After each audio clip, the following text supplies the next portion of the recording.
Bang, kemarin itu Bu Emi baru saja diperiksa di Polda Metro Jaya, diminta keterangannya sebagai pelapor.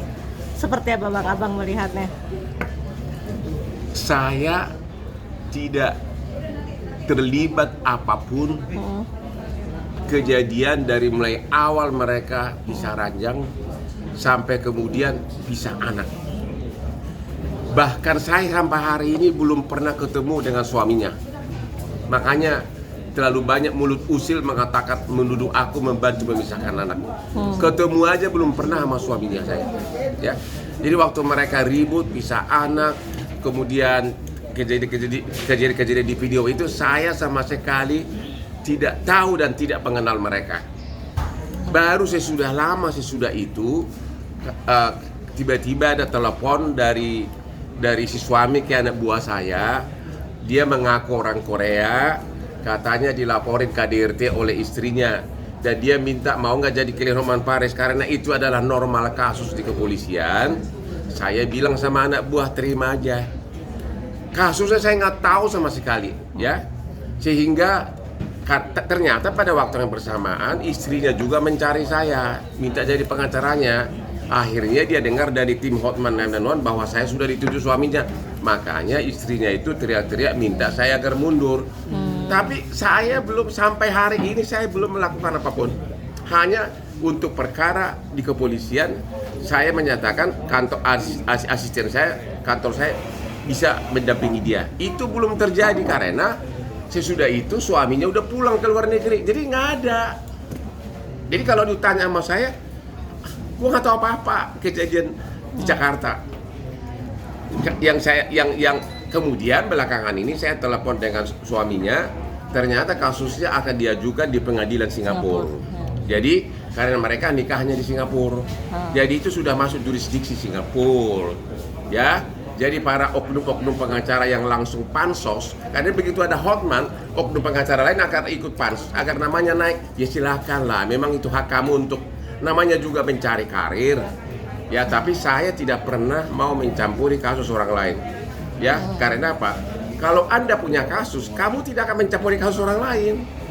Itu, ya karena Anda tidak punya kasus, Anda tidak terkenal Hotman Paris. Begitu ada kasus saya, mungkin sampai jam berapa saya bangun diamatin kali. Kapan ini Hotman salah? Kapan ini Hotman melenceng? Ya biarkanlah mereka begitu ya.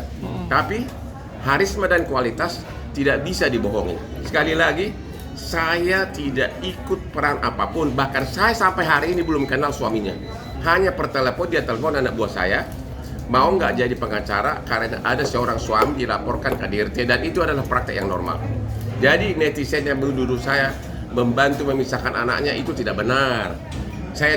Karena itu jauh sebelumnya. Ya, bahkan saya nggak pernah ketemu suaminya, baru per telepon dan sekarang dia di Malaysia. Nah, itu gimana? Berarti Abang akan ikut pengadilan di Singapura atau seperti apa? Nah, itu di Singapura saya nggak punya izin di Singapura, itu pengacara Singapura. Dia suaminya sudah menunjuk pengacara di Singapura, akan mengajukan gugatan cerai, akan mengajukan permohonan custody atau perwalian atas anak, dan akan mengajukan gugatan ganti rugi atas terhadap istrinya. Jadi bakal ada 3 kasus di Singapura. Itu semua saya tidak ikutan karena saya tidak punya izin praktek di Singapura.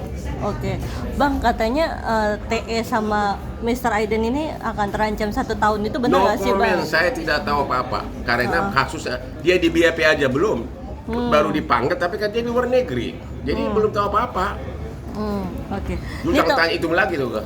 Nah, ini kan partner Abang juga Dr. Richard kemarin sempat agak kebablasan menampilkan ya udahlah, anaknya. yang duluan menampilkan wajah anak itu di medsos siapa? Jawab. Ya istrinya, begitu dia nungguin di belakang pintu, bapaknya anak suaminya bawa anak langsung diintip langsung tim medsosnya siap. Udah deh jangan saling nyalahin lah. Yang duluan siapa? Sampai anaknya ketakutan begitu. Dan kalau menurut pengakuan suaminya, saya melakukan itu demi melindungi anak saya. Apakah saya harus menunggu anak saya bunuh diri? Itu kata suaminya ke saya per telepon. Tapi saya nggak tahu apa-apa. Cuma karena Hotman selama ini sudah terlalu banyak membela rakyat kecil, dianggap kok kenapa yang saat kasus ini tiba-tiba Hotman jadi berlawanan arah. Ya memang kasus KDRT kan normal kali, kalau ada pengacara diminta ya wajar, nggak apa-apa terima. Tapi dia dulu udah minta maaf ya udahlah ya. Tapi yang duluan memviralkan kan istrinya ibu dari si anak itu ya. Oke. Tapi banyaknya protes ke abang menanggapinya seperti apa sih, Bang? Ya, saya maklum orang protes karena mereka tidak tahu kasusnya. Makanya himbauan saya kepada netizen, jangan dulu menghakimin orang sebelum tahu faktanya. Itu loh, mendingan tunggu dulu, tanyakan baik-baik. Ya selama ini kan aku diam. Jangankan di kamu, di Instagram saya yang 9 juta followernya sudah berapa juta yang memprotes saya. Kenapa Pak? Kenapa kau bela itu, katanya. Orang gua belum ngapa-ngapain, kenal aja belum, ketemu aja saya belum pernah sama suaminya, ketemu aja belum pernah. Dan kasusnya kan belum mulai dari suaminya, karena suaminya kan begitu dipanggil udah di luar negeri. Udah. Oke, Bang. Apalagi? Bang Sunan juga minta Udah deh. TE di Pokoknya nggak usah penjara, tanya-tanya deh pengacara-pengacara yang naik pansus sama saya, silakan. Banyak cara untuk naik karir. Udah jangan tanya lagi deh ya. Yang jelas Hotman selama karirnya tidak pernah pansos, berkarir puluhan tahun dididik oleh orang-orang asing. Jadi jangan tanya lagi yang soal itulah. Itu junior saya itu. Nanti akan belajar dari saya lagi. Udah